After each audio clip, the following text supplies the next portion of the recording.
Hello ladies and gentlemen, and movie lovers of all kind, and welcome back to the channel. As always, I am your host, Brett Murphy, and for today's video, it is going to be another ranking. And I am going to be looking at all 16 of the Sony Marvel movies. So the newest Spider-Man villain solo movie, Morbius, starring Jared Leto, has finally landed in theaters after many delays. And while I originally considered just doing a ranking of the two Venom movies and Morbius, and then I kind of changed gears to doing all of the Spider-Man movies, but I also just recently did that, so I felt I would mix things up a little bit for you beautiful people, my wonderful audience, and deliver a ranking of all of the Sony Marvel movies, or at least all of the Marvel movies that Sony has been involved in. Some of them they have produced, some of them they've done in partnership with Disney, and some of them they've been responsible for distributing. Which gives us a few extra movies to add to the list, and now we can see where Morbius will land. Before I hop into the actual ranking itself, I just wanted to let you all know that I have an entire playlist dedicated to all of my ranking videos, so be sure to check that out, and I guarantee you'll find something you like. And so without further ado, let's hop right into things. Number 16, Ghost Rider: Spirit of Vengeance. This movie is pretty awful. The only things I enjoy are the new Ghost Rider design, which I think is super gnarly, and some of the action is pretty cool. It does feel more fast-paced and brutal than the original, despite still having a PG-13 rating. However, the rest is truly utter garbage. The villain is awful, the editing is jarring to say the least, and the story is a hot mess. Just a really not good movie. Number 15, Punisher: Warzone. You may be saying to yourself that this was not produced by Sony, and you would be correct. However, Sony Pictures did have the international distribution rights, so I figured why not include it here. What do you care anyway? It's an extra couple movies to add to the list, and an extra couple movies to talk about in the comments. Even though with this one in particular, there really isn't much to discuss. The only fond memories I have of it are of its comically over-the-top violence. The action scenes are pretty awesome and unbelievably bloody. Ray Stevenson was fine in the lead role, and Jigsaw was an okay, moderately intimidating villain, but it is in fact the lowest grossing Marvel movie ever for a reason. Number 14, Morbius.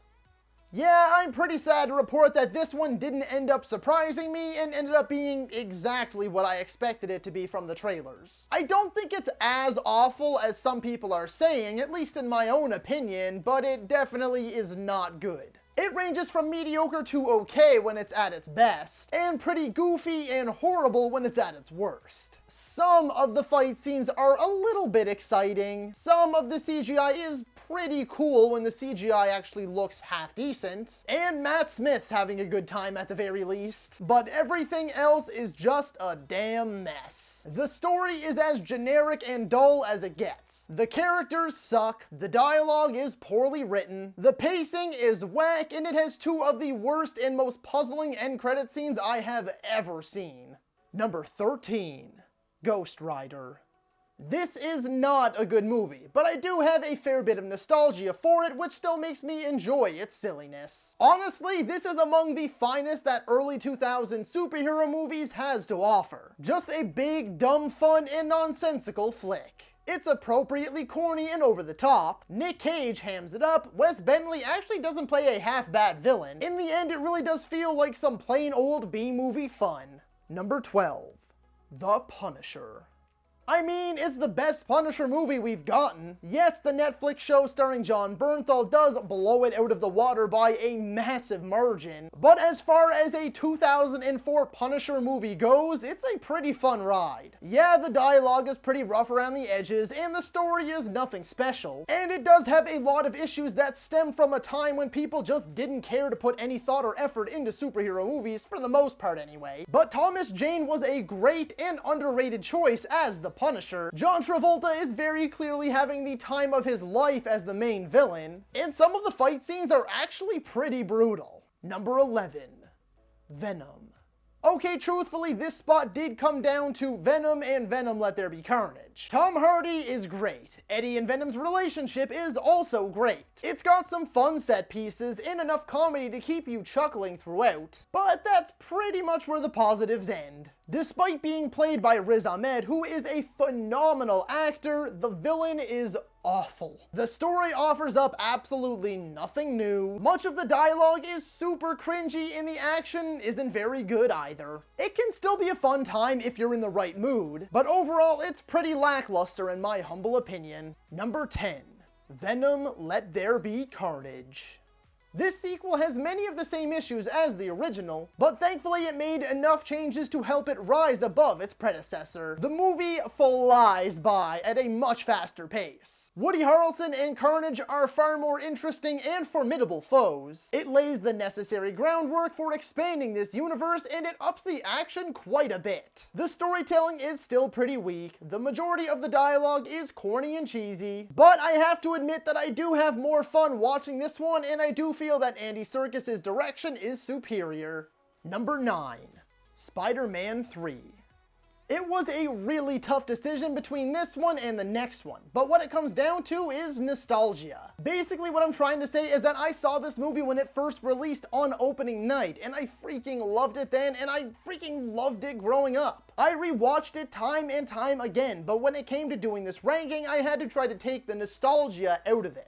And when you do take the nostalgia out of it and look at which is the weaker movie, it's this one. Emo Peter is hilarious. Yes, there's no denying that at all, and of course, endlessly memeable, but it is such an awful character choice. I mean, truly awful. Why does Sandman need to be directly linked to Peter? And let's not start talking about Harry's very selective amnesia. Topher Grace was a poor casting choice as Eddie Brock, and then you shoehorn Venom in just in time for the final fight. One of Spider-Man's most iconic villains. The whole MJ and Peter's relationship thing makes no sense. There are a million and one ways that could have easily been solved and or avoided altogether. Just so many poor, nonsensical decisions made story-wise. Thankfully, it still retains many of the staples that make the Raimi trilogy so great. Like phenomenal action, some genuine and heartfelt moments, Danny Elfman's score, and it really does feel like the conclusion of a trilogy when looking back on that final shot.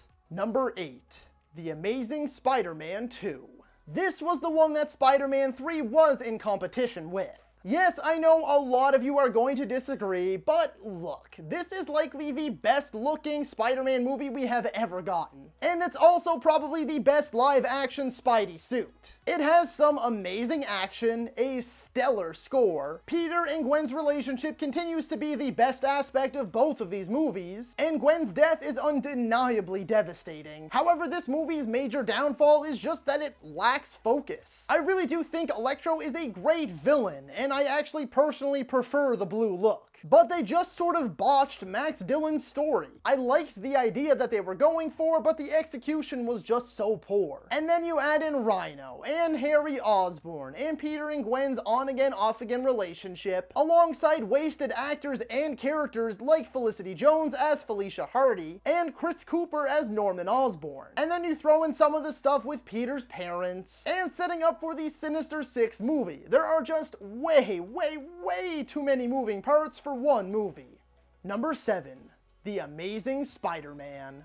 This is just an enjoyable Spider-Man story, plain and simple. Yes, it is an origin story once again, but thankfully it does make enough changes in my mind here and there. And it does a great job at setting itself apart from the Raimi movies, both in terms of look and feel. Andrew Garfield was an excellent choice for taking on the role of Spider-Man, aka Peter Parker. And he really doesn't get as much love as he deserves. Yes, he's been getting some more since the release of No Way Home, but he deserved all of that back then too. The Lizard is a good villain. Good, not great. I do wish he was fleshed out a bit more, but I enjoyed what we got. Emma Stone is perfect as Gwen Stacy, and once again, her and Peter's relationship is the best part of both of these movies. Oh, and also, James Horner's score is magnificent. In the end though, I do find this movie is a bit too slow for my liking. Some of the parts are a little too familiar, and I also have just a few too many little nitpicks here and there.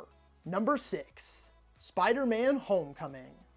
This first solo Tom Holland entry is a real treat. He was the perfect choice for this generation's Spider-Man, and I love him in the role. Michael Keaton is superb as the Vulture, aka Adrian Toomes. Peter's obsession with Tony makes sense, and it always has. And with that, I also love the tough lessons that Tony has to teach Peter. I like how there's more of a focus on the high school side of things, and it's high school kids that actually look and act like high school kids. It's got a lot of great side characters like Ned, Happy Hogan, and Aunt May. A truly nail-biting final fight, and Michael Giacchino's score is exceptional as always. It is just a touch too small scale for my liking. I feel they took the friendly neighborhood aspect of the character a bit too seriously, and I really wish we got to explore New York just a little bit more and have some of those bigger moments. Also, the villain Shocker, who is among my favorite Spider-Man villains, is utterly wasted. The suit and action just feel a little too fake sometimes. It just looks too flawless, and I wish they used practical effects just a little bit more. Number 5. Spider-Man Far From Home. I do think this one is a slight step up from its predecessor. MJ and Peter's relationship is adorably awkward and feels so genuine. I've always liked how conflicted Peter is in this one. He just wants to go back to normal life and be a kid again, but he now has all of the responsibilities of being a full-blown Avenger. Jake Gyllenhaal is brilliant as Mysterio, as expected, and even though we all saw that betrayal coming, it still hurt because their friendship did feel really real. The final battle with all of the drones is pretty badass, and the European setting was quite refreshing. Not to mention, this movie has possibly the most jaw-dropping and bonkers end credits scene ever. That being said though, I still do not think for a second that this whole drone illusion thing could ever work even in this universe with all of this made up technology. I'm also not a huge fan of the fact that Mysterio is basically just an Iron Man villain. And I also don't love the fact that the blip and all of the heroes' tragic deaths are all handled in a far too lighthearted and comedic fashion. Number 4. Spider-Man. Ah yes, the OG. For the most part, this movie holds up extraordinarily well. The only gripe that I really have with this movie is that a lot of the dialogue feels clunky and awkward and hasn't aged all that well. Aside from that though, this is the definitive Spider-Man origin story. Tobey Maguire is marvelous as Peter Parker and Spider-Man. Willem Dafoe is spectacular as Norman Osborn, aka the Green Goblin. The fight scenes feel raw, real, and super hard-hitting. That final fight in particular is insanely brutal. Most of the visuals have held up surprisingly well. The pacing is excellent, Danny Elfman's score is iconic, and it really is a near-perfect introduction to the character, and a near-perfect Spider-Man movie in general. Number 3. Spider-Man Into the Spider-Verse. In the build-up to this movie, whoever would have thought that it would end up being this good? Like, win an Oscar kind of good. It's got some of the most unique animation I have ever seen, bold and brilliant storytelling, exceptional voice work from everyone, a very diverse and colorful cast of characters, and some excellent life lessons for both the audience and Miles as our main character. Not to mention some very bonkers visuals in that big final battle, which is a truly mind-bending experience. It's basically a perfect Spider-Man movie. I really don't have any flaws with it, and I am absolutely chomping at the bit for its sequels. Number 2. Spider-Man No Way Home. There is so much to love here. There is a ton of surprises and twists woven throughout. Tom Holland is at his best. Ned, MJ, and Aunt May all at their best. Thankfully, despite all that is going on, it is very much so still a Tom Holland Spider-Man movie. Willem Dafoe is a scene stealer, Doctor Strange and Peter's dynamic is great, and the final battle absolutely delivers. I laughed, I cried, I cheered, all of it. This movie had to juggle a lot, and it handled it very well. Yes, there is a ton of fan service in here, but they do it appropriately and handle it with care. My only gripes are that some of the villains are reduced to just glorified henchmen essentially, as opposed to their former selves. Sometimes there's a bit too much comedy spliced in for its own good, and sometimes the action feels a bit too CGI heavy. Aside from one fight which is basically all practical, and it is amazing. And also, despite my undying love for the final fight, sometimes there is just a bit too much going on and you have to shift your focus around a little more than I would have liked. Nevertheless, this movie has already grown on me since its release and continues to do so. Number 1. Spider-Man 2. The definitive Spider-Man movie, and still the best we have yet to get in my mind. Alfred Molina as Doc Ock is marvelous. I love his villain origin story, and the fight sequences with him are very well choreographed and cleverly play to both characters' strengths and weaknesses. The subway train fight in particular is among the best superhero throwdowns ever. Peter's existential crisis is warranted, as his normal life is falling to pieces because of his Spider-Man life. So he's left wondering, is it all really worth it? Rosemary Harris beautifully delivers her "there's a hero in all of us" speech. Peter once again learns what it means to truly be Spider-Man, both for himself and the people of New York. Visually, it still holds up pretty good and is remarkably well paced, with great storytelling, lots of little emotional beats that are so special, and Danny Elfman's score is once again top tier. I really genuinely do not have a single flaw with this movie. And as I said in the beginning, I still feel that this has yet to be topped. So that is all for today's video, folks. Be sure to let me know down in the comments if you agree or disagree with my ranking. While you're at it, feel free to let me know how you would have ranked all 16 of these movies, and be sure to let me know what ranking you'd like to see me cover next. If you enjoyed that video, be sure to hit that thumbs up button, and if you'd like to see more content, consider subscribing to my channel and ringing that little bell icon, that way you can be notified about all of my latest uploads. And as always, stay safe, thank you so much for watching, and that's a wrap. Hey you, yeah you, if you made it this far, just know I appreciate you, and while you're here, consider hitting that subscribe button.